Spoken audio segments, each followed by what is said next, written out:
The gavel cracked once, and silence swept through the small courtroom.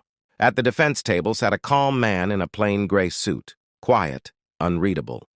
Across the room, two officers whispered jokes under their breath. To them, he was just another defendant caught in a local corruption probe. They didn't know that the man they mocked was David Sinclair, director of the FBI, working undercover to evaluate how deep the rot ran. He sat still while the laughter rippled behind him. He'd seen this kind of arrogance before. It was why he was here. Days earlier, a sealed directive from Washington had landed on his desk. Investigate misconduct within the Brookvale Police Department and the local courts.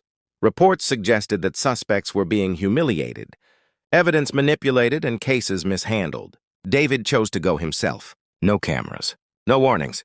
He shaved his beard, left his tailored suits behind, and walked into the small town as an ordinary man named Daniel Shaw.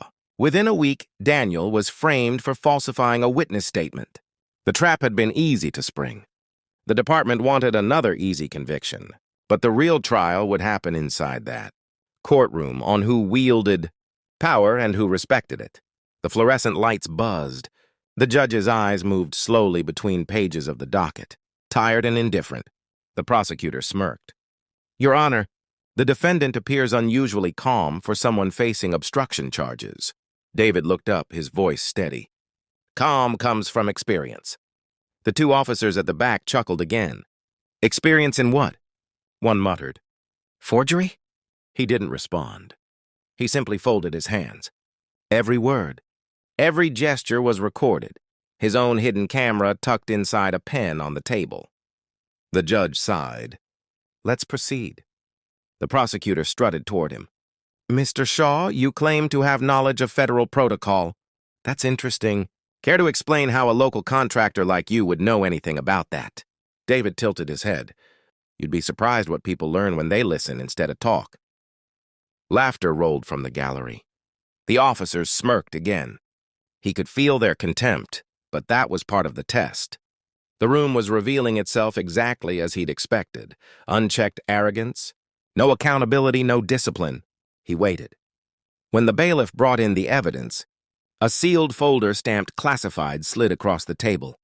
The judge frowned. Where did this come from? David finally spoke clearly, each word deliberate. That folder was couriered from Washington this morning. Addressed to me, though technically, you'll want to read the line beneath my alias. Confusion flickered through the courtroom. The judge leaned forward. The prosecutor froze. The label read, for Director David Sinclair, Federal Bureau of Investigation. A hush fell. The two laughing officers straightened instantly. David rose slowly, unbuttoning his jacket. The lapel pin glinted under the lights. Small, silver, unmistakable. He placed an identification wallet on the table. The gold badge caught the fluorescent glare like a flash of judgment. If you're enjoying this story so far, like, subscribe, and turn on post notifications, because what happens next changes everything.